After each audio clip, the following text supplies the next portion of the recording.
Bonsoir à tous, bienvenue sur D8 pour cette nouvelle édition de Voyage au bout de la nuit. Aujourd'hui, je vais poursuivre la lecture d'une nouvelle d'Honoré de Balzac qui s'intitule Gambara, qu'il a écrite à Paris en 1837. Je vais donc poursuivre cette lecture. N'hésitez pas à réagir sur les réseaux sociaux avec le hashtag VBN. Merci beaucoup.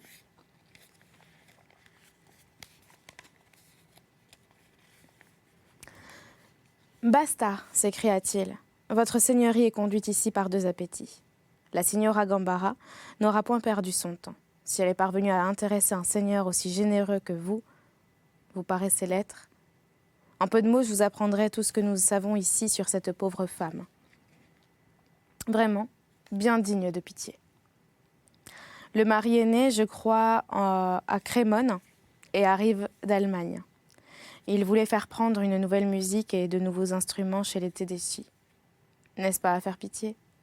Dit Giardini en haussant les épaules. Il s'ignore Gambara, qui se croit un grand compositeur, ne me paraît pas fort sur tout le reste. Galant homme d'ailleurs, plein de sens et d'esprit, quelquefois fort aimable, surtout quand il a bu quelques verres de vin, car rare, vu sa profonde misère. Il s'occupe, nuit et jour, à composer des opéras et des symphonies imaginaires, au lieu de chercher à gagner honnêtement sa vie. Sa pauvre femme est réduite à travailler pour toutes sortes de monde, le monde de la borne. Que voulez-vous ? Elle aime son mari comme un père et le soigne comme un enfant. Beaucoup de jeunes gens ont dîné chez moi pour faire leur cour à madame. Mais pas un n'a réussi, dit-il en appuyant sur le dernier mot. La signora Mariana est sage, mon cher monsieur, trop sage pour son malheur. Les hommes ne donnent rien pour rien aujourd'hui. La pauvre femme mourra donc à la peine.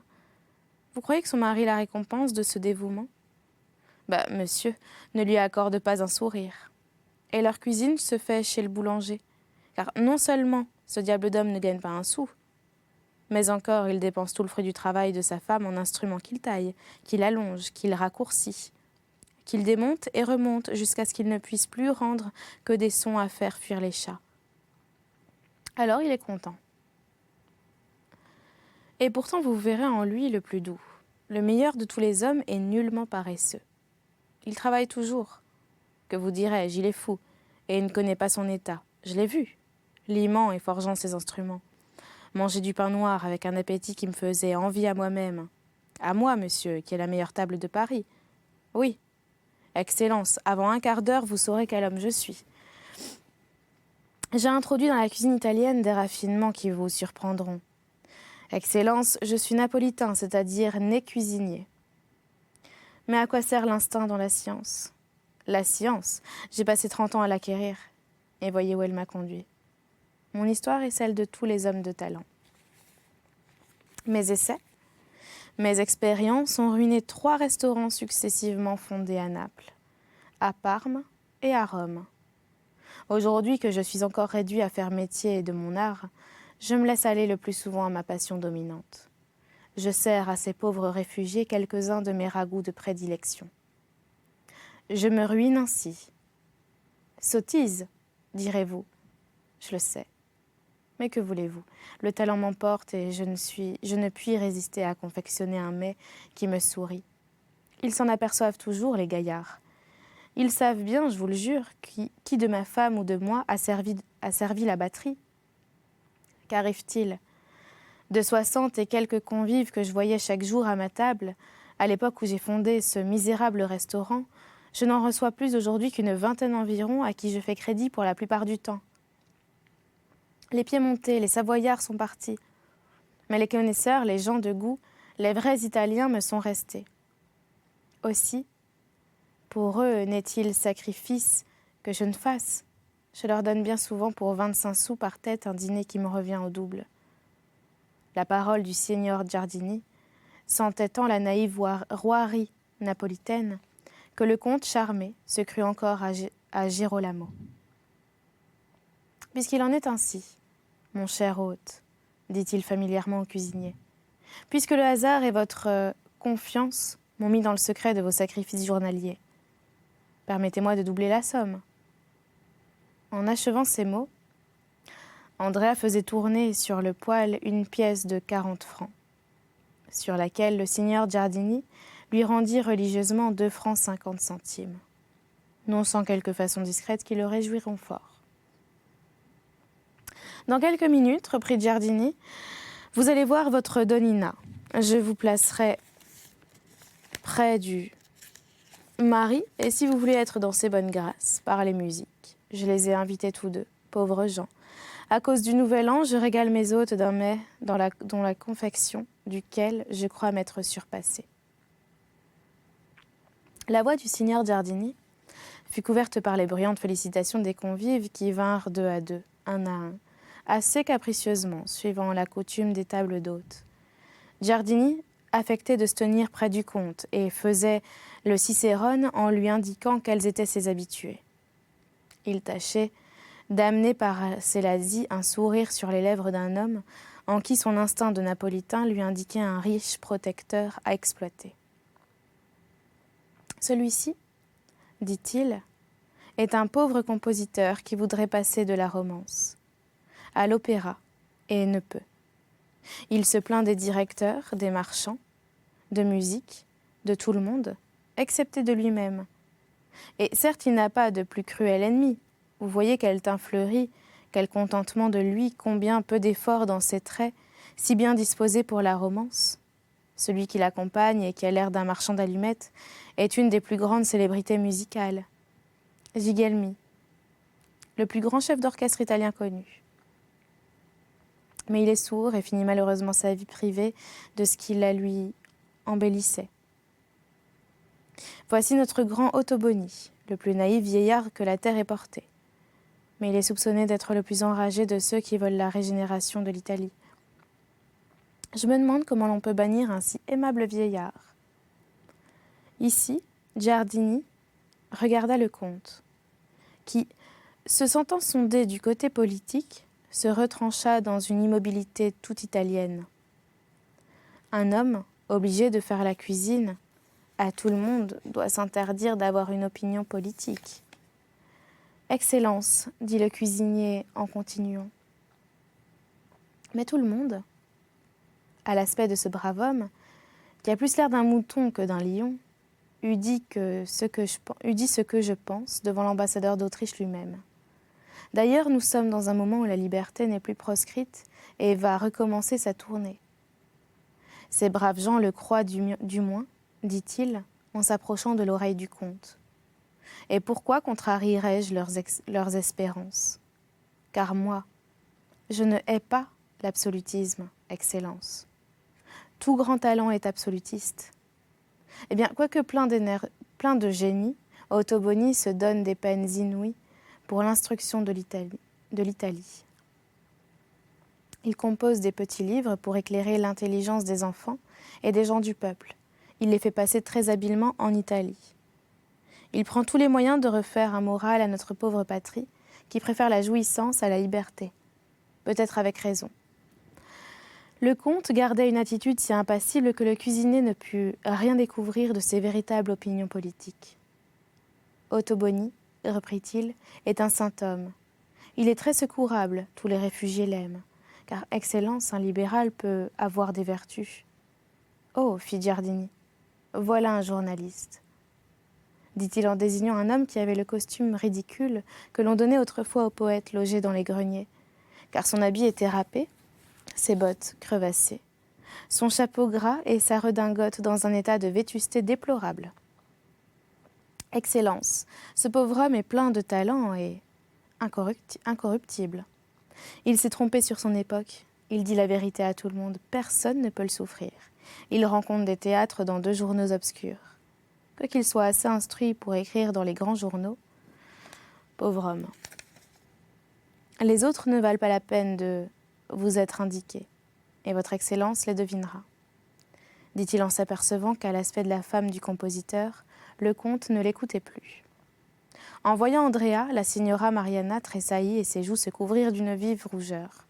« Le voici », dit Giardini à voix basse en serrant le bras du comte et lui montrant un homme d'une grande taille. « Voyez comme il est pâle et grave, le pauvre homme. Aujourd'hui, le dada n'a sans doute pas trotté à son idée. » La préoccupation amoureuse d'Andrea fut troublé par un charme saisissant qui signalait Gambara à l'attention de tout véritable artiste. Le compositeur avait atteint sa 40e année.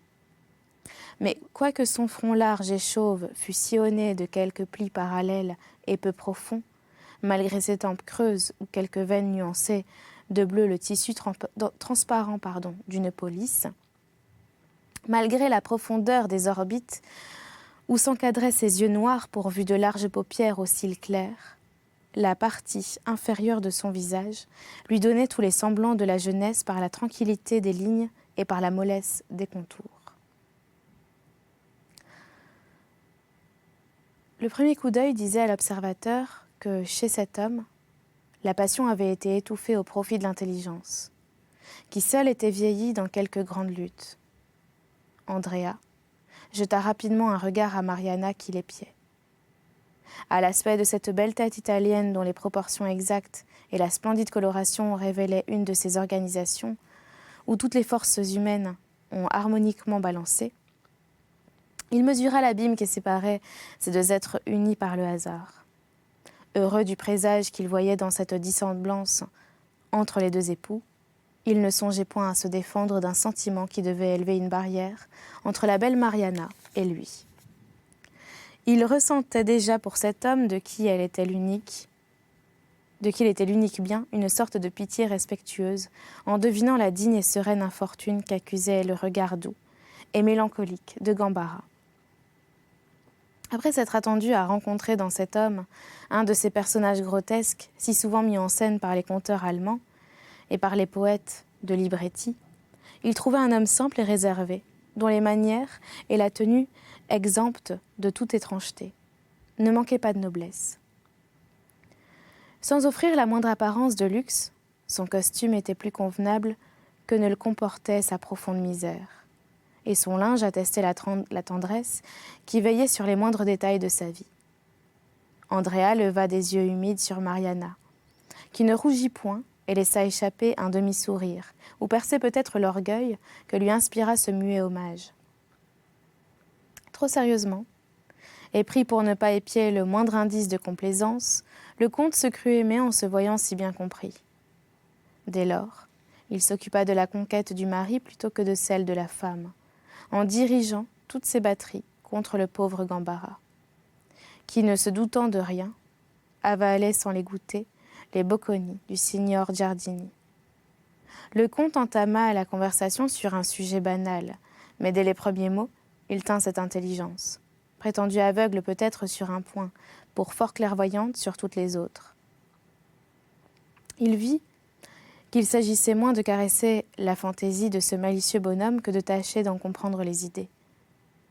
Les convives, gens affamés dont l'esprit se réveillait à l'aspect d'un repas bon ou mauvais, laissaient percer les dispositions les plus hostiles du pauvre Gambara, et n'attendaient que la fin du premier service pour donner l'essor à leurs plaisanteries. Un réfugié, dont les œillades fréquentes trahissaient un prétentieux projet sur Mariana, et qui croyait se placer bien avant dans le cœur de l'italienne, et cherchant à répandre le ridicule sur son mari, commença le feu pour mettre le nouveau venu au fait des mœurs de la table d'hôte.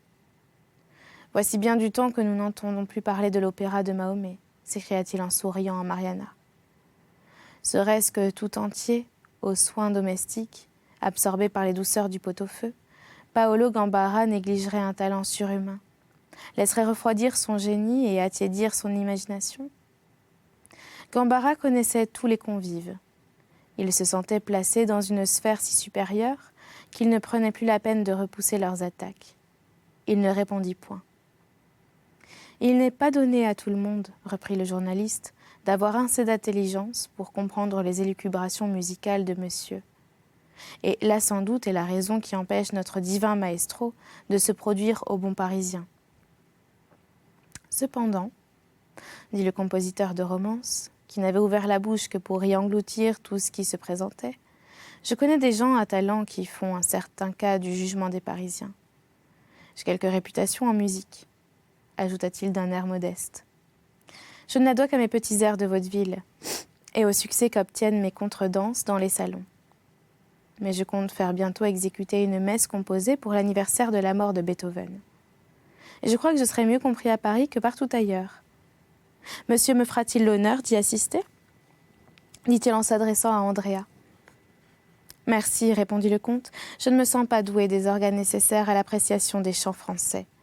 Mais si vous étiez mort, monsieur, et que Beethoven eût fait la messe, je ne manquerais pas d'aller l'entendre.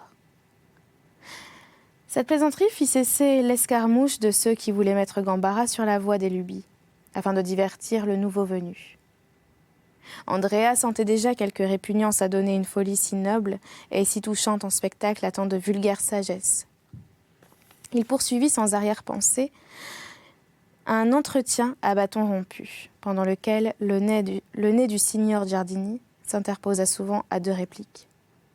À chaque fois qu'il échappait à Gambara, quelques plaisanteries de bon ton ou quelque aperçu paradoxal, le cuisinier avançait la tête, jetait au musicien un regard de pitié, un regard d'intelligence au comte, et lui disait à l'oreille « Emato ». Un moment vint où le cuisinier interrompit le cours de ses observations judicieuses pour s'occuper du second service auquel il attachait la plus grande importance. Pendant son absence, qui dura peu, Gambara se pencha vers l'oreille d'Andrea.